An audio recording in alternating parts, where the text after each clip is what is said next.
3, 2, 1, via. Buongiorno a tutti e benvenuti a questo evento di celebrazione del 400 anni dell'Università di Cagliari, ospitato dalla Facoltà di Scienze economiche, giuridiche e politiche. Il seminario è in inglese e quindi adesso da questo momento parlerò in inglese. Welcome to the Faculty of Economics, Law and Political Science and its event on celebration of the 40th anniversary of our University of Cagliari. We have decided to start this celebration with a research seminar devoted to our PhD students within the EDUC Alliance about Europe, because it is the perfect example of what we do at the university. We do teach to our students, in this case the PhD students. We do research on multidisciplinary subjects such as Europe, and most importantly, we try to contribute to the advancements of our territory, where we live. That is our region, our country, in this case our continent, that is Europe. So this is the way we work. Well, before starting with the important speech of our guest, Professor and President Romano Prodi, I will give the floor to some people who are involved in the organization of this seminar. First of all, the Professor Alessandra Carucci, who is the EDUC coordinator for the University of Cagliari. EDUC is the European Digital University, is a network. It is a project financed by the European Union within the funds of the Erasmus Plus project, but more details will be given by Professor Carucci. Please, Alessandra, the floor is yours. Thank you very much, Stefano, and welcome to everybody. I was just to say some words about EDUC that was introduced by Professor Usai. For those who don't know yet well, EDUC is one of the first 17 European Universities Alliances funded by the European Commission 2 years ago. In the view, as a pilot initiative, we should aim at the renewal of the European education area, also linked to the European research area. The aim is to sustain the European values and the cooperation among the universities of the Alliance. In our Alliance, we have other 5 universities, Potsdam in Germany, Paris-Nanterre and Rennes 1 in France, Pécs in Hungary, and Masaryk in Czech Republic. And the cooperation is to facilitate students' mobility and by erasing potential barriers and administrative formalities, but also try to find some new education possibilities and also through digital instruments. But another aim is to also reinforce research cooperation. And in this view, we identified 7 research topics, common research topics in which to work to reinforce our cooperation. And today, and on these topics, we decided to organize some seminars to put together researchers of the 6 universities. And today we are hosting one of these seminars on this topic, that is European Union studies.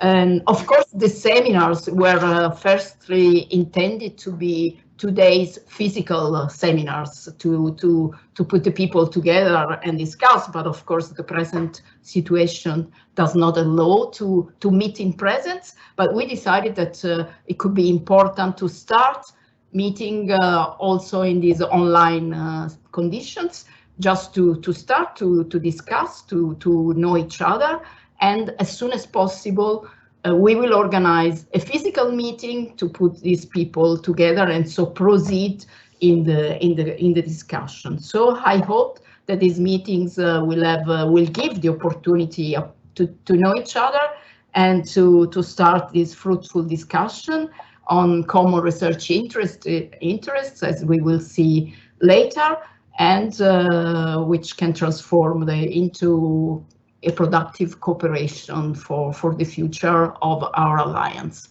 Thank you. Thanks. Thanks, Alessandra. Thanks, Professor Carucci. And now I'm going to introduce Professor Moai from the Pécs University, who is the co-organizer of this seminar and professor of international law. Let me just say that I think that one of the main and somewhat unexpected achievement of Europe, especially at the time of its creation, has been the enlargement process, which was during Prodi's presidencies in the early years of this century. And another related important achievement is the fact that these countries have been growing a lot in economic and any other terms.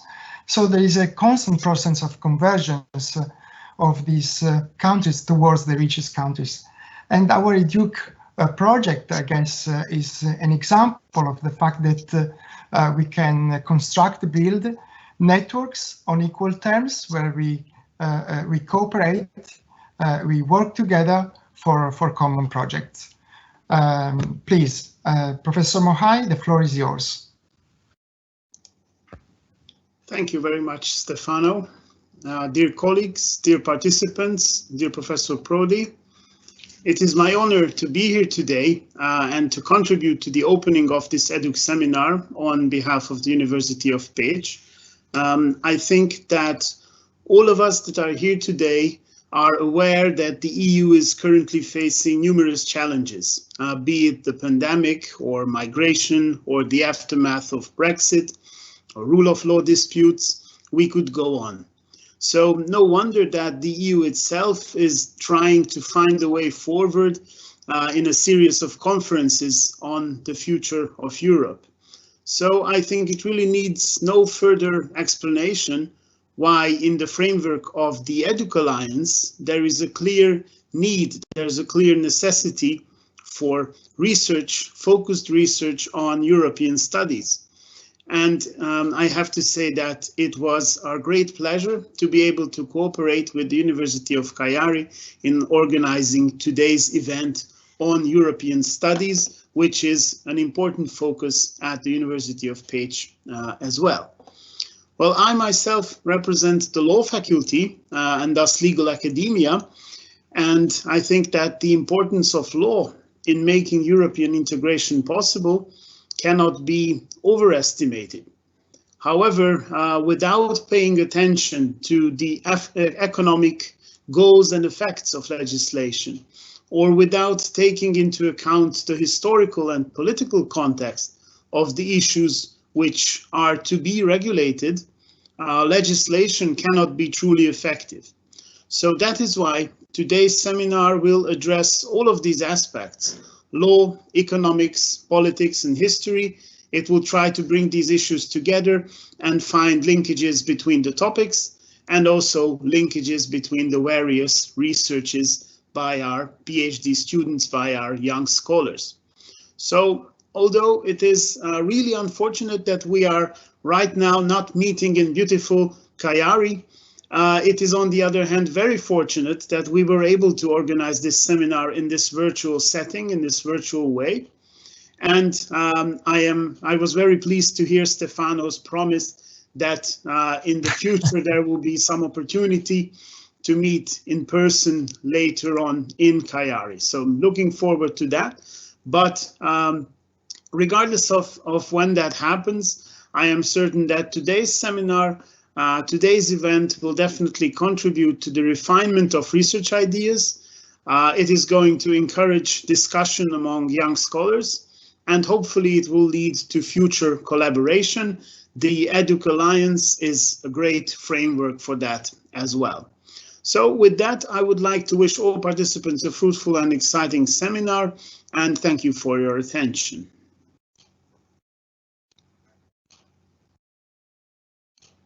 Thank you, Mohai.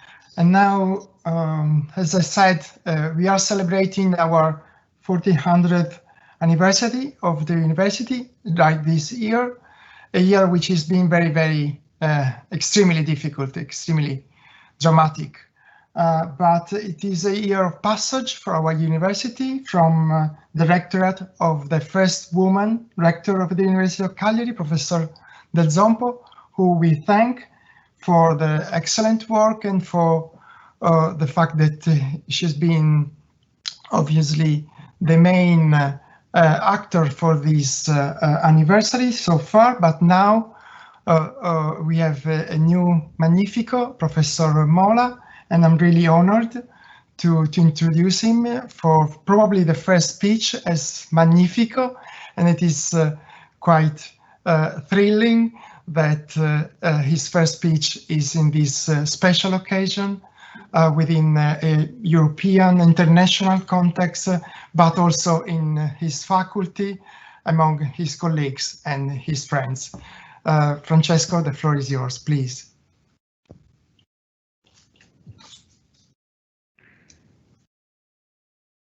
Thank you. I should be on air. Yeah. Thank you, Professor Usai. Dear Stefano, good morning to all authorities, all people attending this event, to our students, to the administrative staff and the academic staff of our universities. Good morning and thanks to Agosto Moahi from Pets University. And good morning to the chairs of the departments that animate the faculty, Professor Cicero, Professor Pavan, and Professor Porco. And of course, good morning and thank you to President Romano Prodi. I just said that our universities, since the event scheduled for today has been organized in the framework of the 400 years celebrations of our universities, as well as in the more general framework of the new EDUC Alliance. And let me thanks again Professor Alessandra Carucci, not only for the co-organization of the event, but more in general for the great job she's doing concerning the EDUC Alliance, and not only. I'm very happy to start my 6 years proxy as a chancellor with the EDUC Alliance, as well as with the colleagues of the faculty that gave me the possibility to carry out my job in these years. The faculty is an integration of 3 different branches: law, the ancient one, economics, and social science, the youngest one. There will be other events scheduling during the month, and I hope all of you can attend them. 400 years for the university. Effectively so much, but at the same time we feel so young. The history is only at the beginning. When the former Chancellor, Professoressa Maria Del Zompo, thought about the program of the celebration, she could not imagine what was happening in a few months. We are fighting against something unexpected. This invisible enemy, the virus, the pandemic. It is not easy for us to do our job, to pursue our mission in this scenario. But I think that since the beginning of this situation, the reaction of the academies in all over the world has been strong, very, very strong. International mobility, one of the most important assets for our universities, is suffering, and the EDUC Alliance can be a starting point for this asset. So important for our students, also for us, but let me say, so important for our countries. Yes, the pandemic is terrible, a very strong enemy, but we are good fighters. If many universities are one of the ancient institutions in Europe, something it means. It is for us so precious and important our mission that we cannot lose this battle. Europe today and tomorrow is an interesting title. Someone could say it is a hot title. President Romano Prodi is surely the right person who can tell us something strong and maybe give us new ideas. I had the opportunity to meet Professor Prodi in 2016 during the academic year celebration of our university. He gave us an interesting and amazing talk.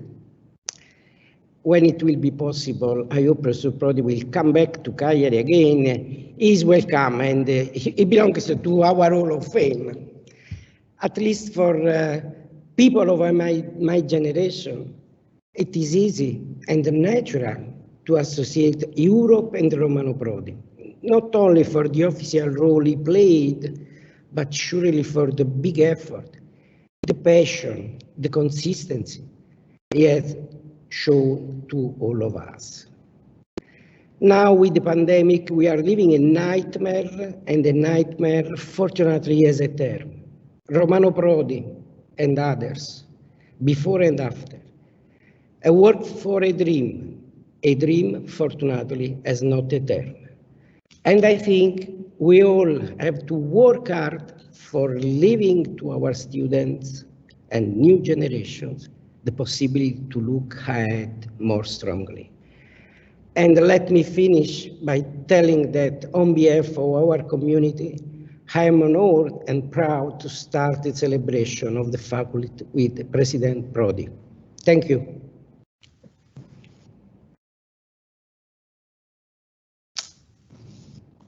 Thank you very much, Professor Mola. Thank you very much, Magnifico. Thank you, Francesco. I haven't got too many things to say and to add to Francesco's speech.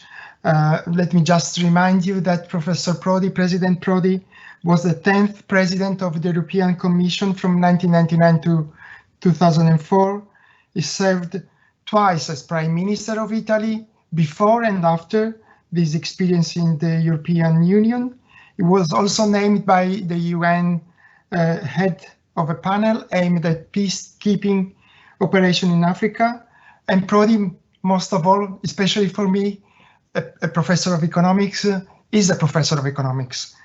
Even though his degree is in law, and he started his career as a professor in the political science faculty. So I think this faculty, which is the combination of law, economics, and political science, is the perfect hosting place for his speech today. We asked Professor Prodi, President Prodi, to tell us something about the present and most importantly about the future of Europe within the international context. So I'm really honored to give the floor to Professor Prodi. Thank you very much again for being here today at our celebration. Please, Professor Prodi.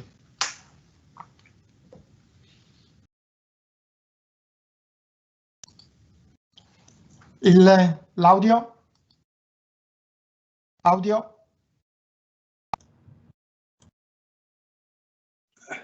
Ok, perfetto. Okay, I'm so happy to be with you today because I've been happy to be invited. I accepted immediately, also because I love Cagliari and I love, well, my job has always been teaching.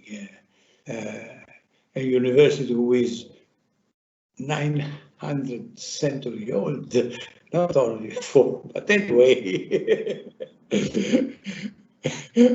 And I do hope to come soon to Cagliari, yes, and to visit our colleagues, university in different countries gathered today here with us.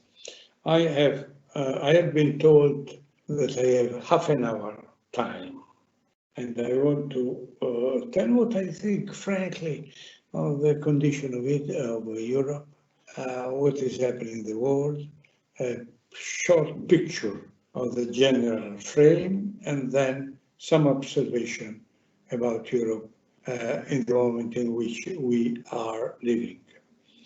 First of all, during the pandemic, 2020, we had also another incredible event. Let's say that Europe is trading the same quantity of goods with United States and China. Absolutely incredible a few years ago, and clearly because of the different rate of growth, very soon China will overcome United States. We take this the symbol of change of the world. And this has been accompanied by an increase of tensions between US and China. Clearly, we never had such a picture since many years. With Trump administration, Xi administration in China, the tension between the two countries increased, and no difference from this point of view from Trump and Biden administration. There is really the challenge for the primacy in the future. And when you have this challenge, situation is very delicate. Political science historians, political science scholars, they studied 16 cases in which we had the so-called Thucydides effect, like the tension between the establishment power Sparta and the rising power Athens. In 16 cases, in 12, we had a war, a military confrontation. In 4 cases, we had an agreement. I wish and I hope that we fall in the 4th case. But I started with this historical comparison to make clear that we are in a very, very delicate situation. And we shall end this moment. The role of Europe in trying to smooth, in trying to find the compromise in this situation is very important and very delicate. This is my starting point of this conversation. Second, we are in another special period because of pandemic. I don't describe the consequence of it. You are well aware of the disaster that pandemic is bringing to all the world, to Europe in particular.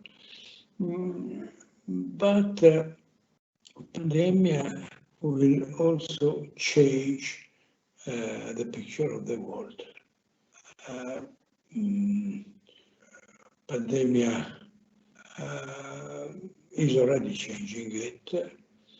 It's changing the role of the governments, and it will change as a consequence also the role of Europe. We had a total change in government policy in the United States, the intervention of the government pushing the purchasing power, giving money I was tempted to tell to everybody, sip to everybody, in such a quantity that we have no comparison in history.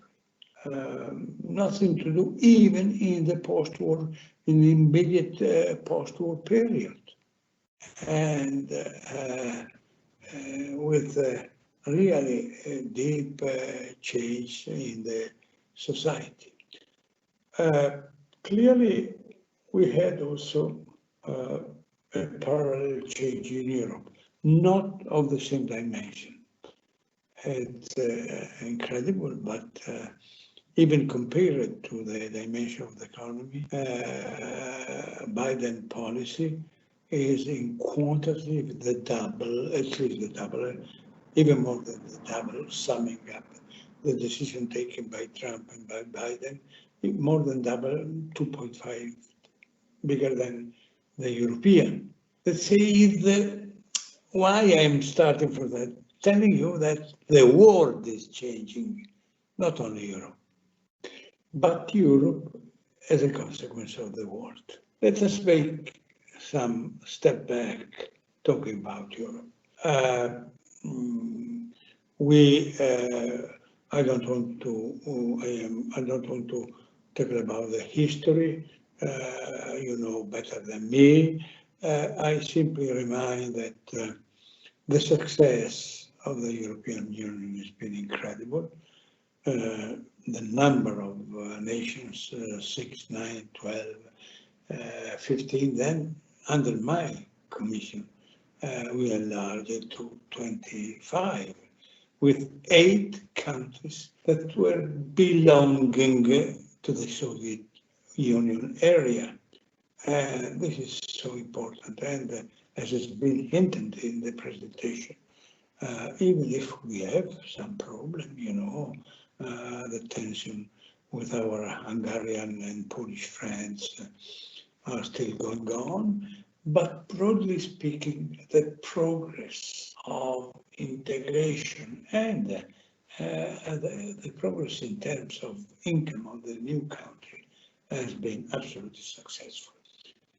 And why? Because this enlargement, I don't like the word, that's enlargement of the fraternity, let us put it this way, has been accompanied by budget engagement, helping the lower countries, lower income members of European Union, agriculture, regional policy, and also some sort of slow process of not only of integration, but also of coordination of policy. You know, it's also some sort of, and this is a success of the European policy. But in the meantime, we had, without, let's say, well, also with some legal change, but especially with the political change, we had a shift of power from the Commission to the Council. A normal situation when the process of integration has some new difficulty. Which are the difficulties? The symbol of the change has been the veto of the French and Dutch people to the project of European Constitution. There were years in which Europe made incredible progress, unforeseen 10 years before, you know, the euro, the enlargement, and the first, the reform of the Commission. The fourth step was, in my mind, but in the mind of everybody, let us do a project of semi-constitution. It was not a constitution with all the detail that some constitution had, but it was something similar. After 2 years of compromise, accepted by all the members of the commission, by the representative of the member states, but French people and Dutch people vetoed it, and so this has given a message of the beginning of the change, and from the supranational authority went to the national representative of Europe. The crisis speeded up and made more intense this change. And you have in the media, I know in French and Italian media, but probably in all the media, the interest was moving from Commission to the Council. If you look at the news, the main news in all the countries now, the center are the meetings of the Council, not the meeting of the Commission. And of course, the deepest crisis was during the economic crisis that started in 2008 in the United States, but was much deeper in Europe because we didn't agree soon to take the consequence of the crisis. We were being, these new difficulties in the decision-making process, we were slow to react. And so the situation was worsening, and I repeat, the crisis started from the United States, but the recovery was soon American, and Europe went in deep crisis with increasing tension among countries. Remember the Greek case, in which you had the feeling of the split of European countries, fighting in the Council of Europe, in the European Council. Of course, I am very blunt also, and I tell you clearly, the Greek government was cheating, because the member state, I have to remember because I was president of the commission, they were forbidding me to have some sort of control of the national budgets, of the national deficit, And so any country was almost free to cheat. But the German reaction, instead of trying to, let's say, recreate solidarity, was very severe to punish Greece with I consider a mistake, very understandable mistake, but a mistake, because the Greek deficit was around 30 billion euros, big amount of money, but not so big. And there were elections in North Rhine-Westphalia. So the decision to intervene was postponed, and the deficit, because of a speculation, arrived at 10 times, I mentioned 10 times bigger. Because speculation is speculate, So this has made some split in European policy, has made difficult to achieve new goals. But after the crisis, there was some sort of, let's say, better compromise. Also because of the Lisbon Agreement, also because of some progress that in some way put part of the constitution in the new treaties. But with one problem, that, in my opinion, is the problem of Europe. Let's say the unanimity. The problem of Europe is one word: unanimity.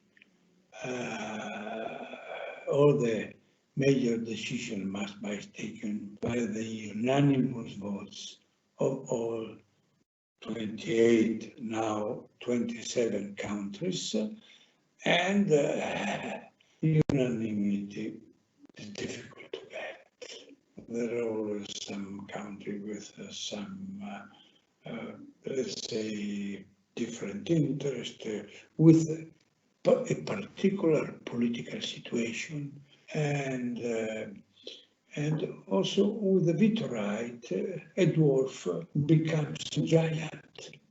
It's so clear, you know, the joy of a leader of a small country coming back home and say, my country is less than 500,000 people, we block it, the decision of 500 million people. You know, it's, this is a terrible temptation of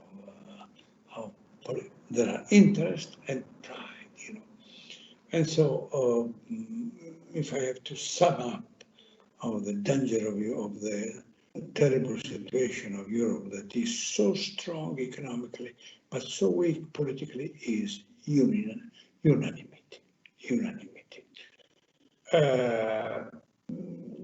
Of course, in the fields in which there is no unanimity, the Commission is competent, like demonstrate, we made enormous progress.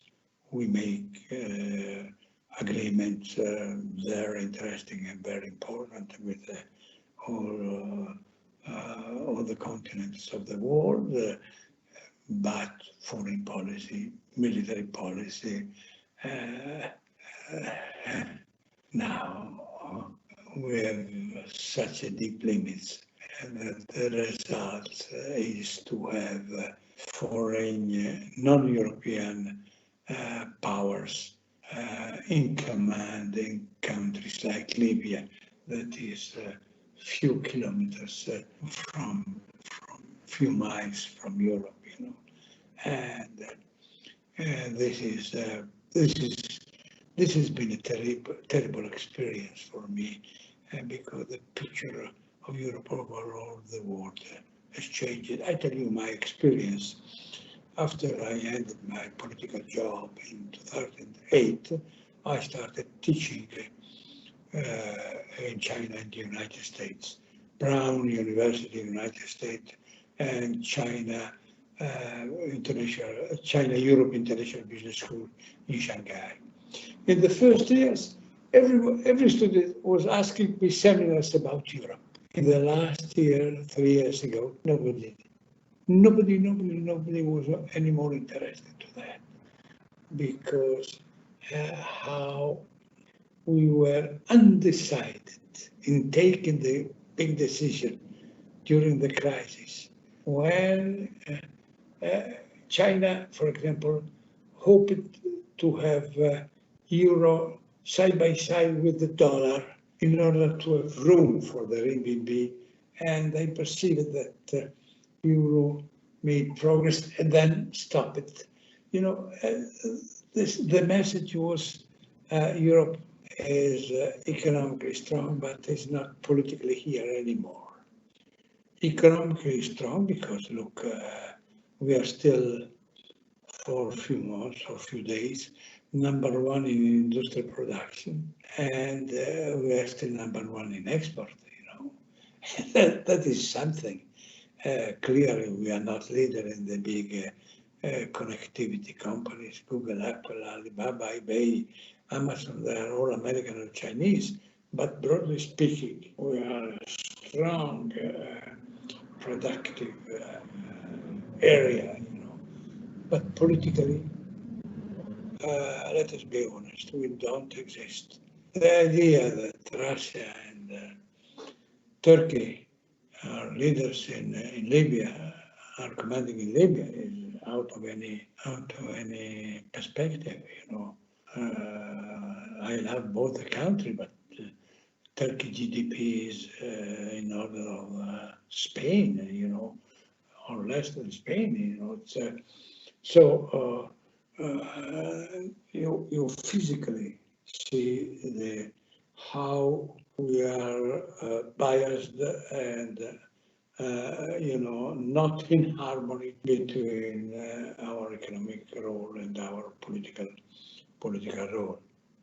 And then we have the new event, because history never stops, the pandemic. It was difficult to react with the pandemic as Europe reacted for the financial crisis, because nobody could blame anybody for the pandemic. It was like,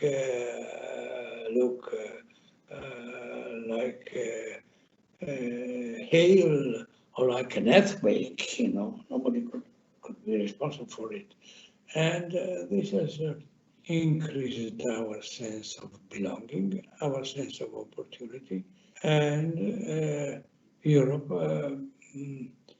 is back. Europe is back with the decision, very important, the next generation European Union, with the amount of money remarkable, even if with much slower procedures and decision-making process than the United States. I have to be intellectually honest that this was possible because of pandemic, but also was possible because of another event, Brexit.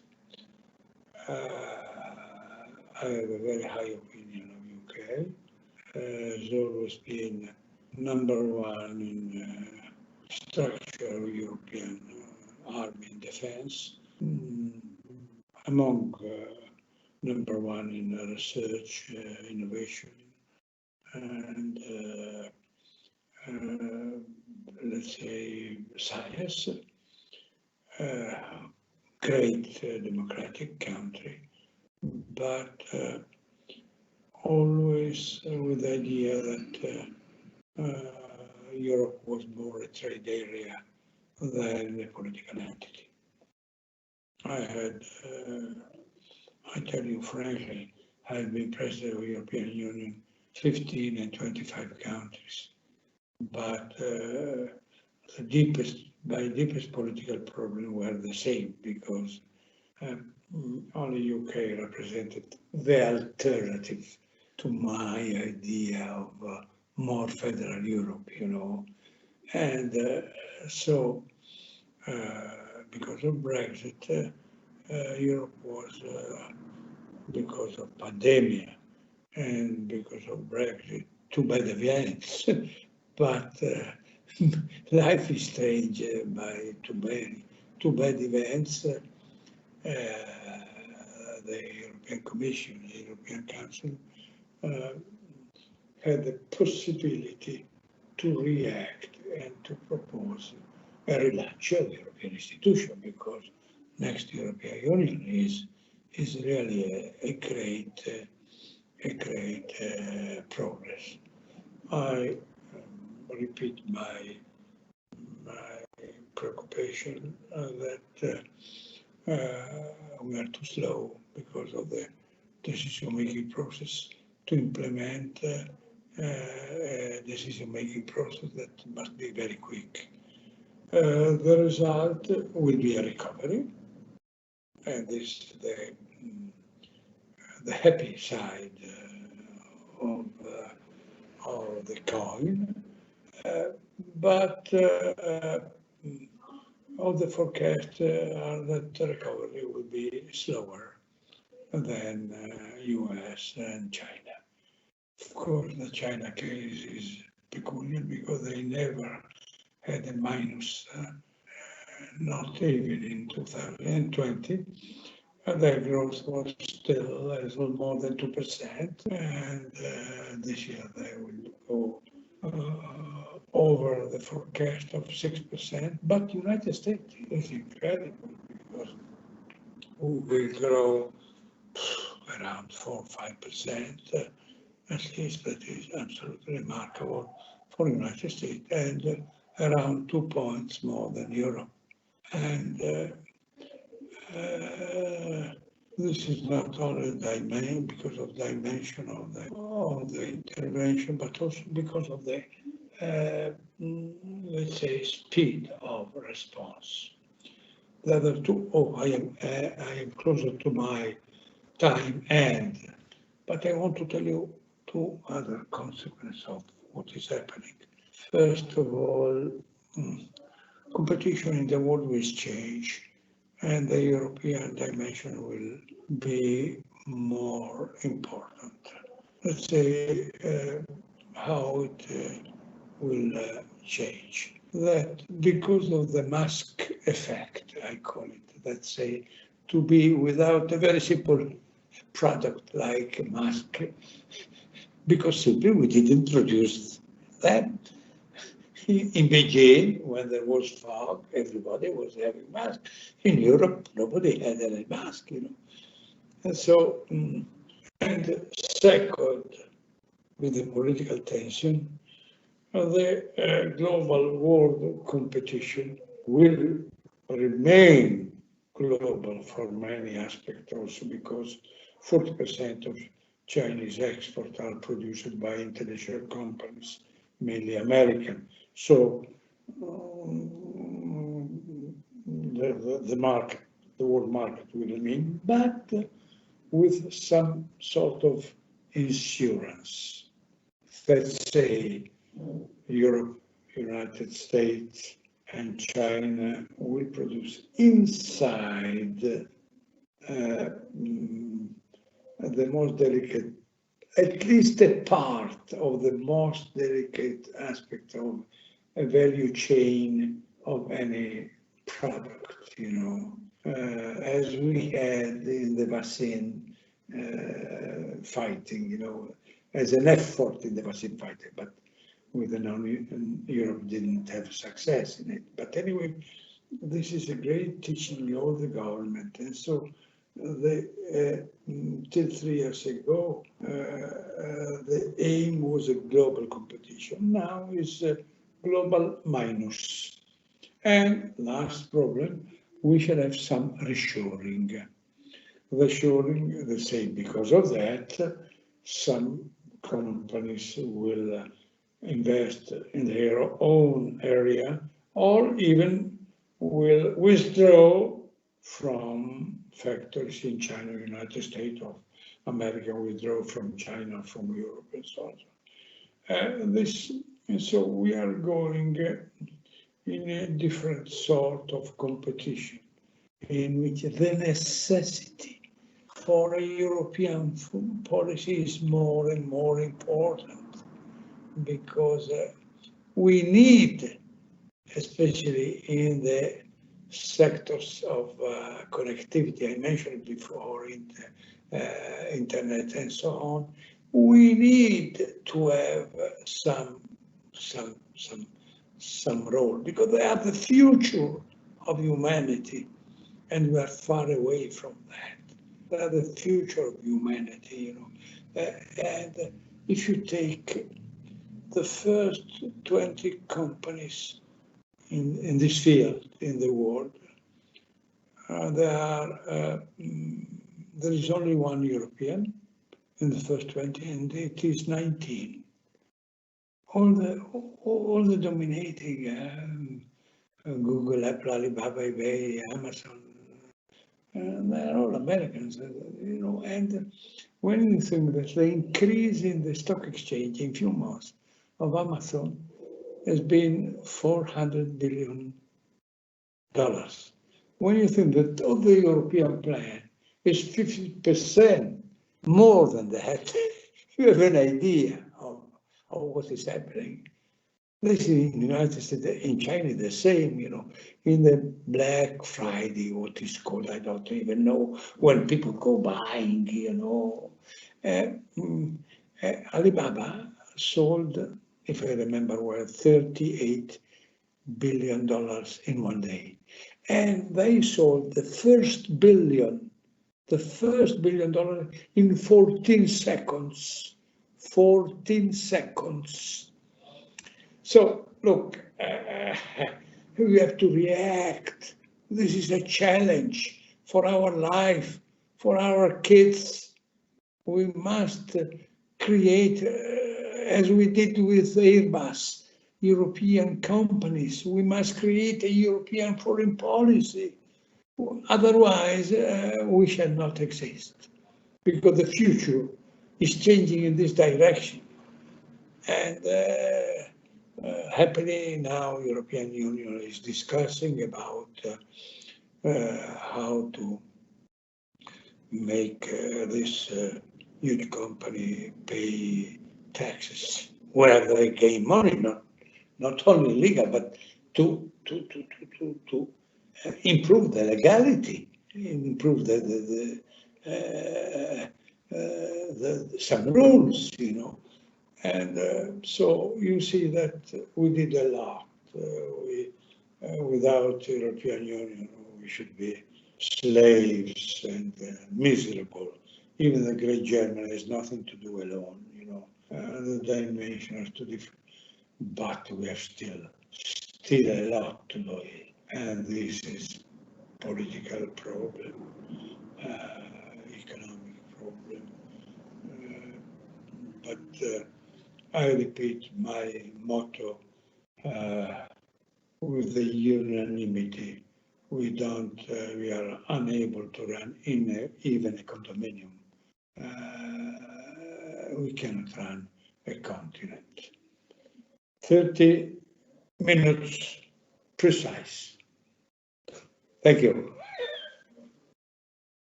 Thank you very much. Let's see if I get. Thank you very much, Professor Prodi, President. I think it was a very thoughtful, inspiring speech where we've learned plenty of things about our past, our present, our future. I was taking notes. I think that the best part is that the one where Professor Prodi said that Europe is back, so a positive, optimistic message. Even though we know that we are in a very challenging time with plenty of critical aspects, as it was said. The problem is not only economic, it's political, it's social. It is most of all at this time even an health problem.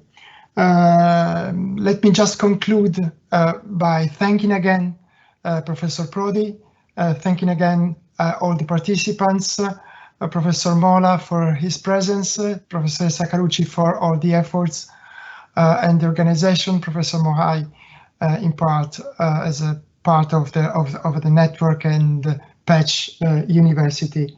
And let me just conclude by saying that the future of Europe is our people.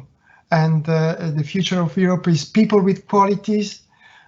We economists say human capital, and we need to give human capital the priority in our policies. And I do hope that the next generation program is going to help us to put human capital as the base for the new Europe, because health and education together will save Europe.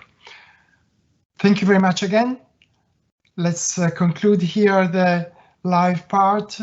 We will keep on going within this session with the participants of the EDUC program, because we will give them some information about how we are going to progress with the parallel sessions. So thank you again to all of you, and see you in Cagliari as soon as possible, let's say so. Okay.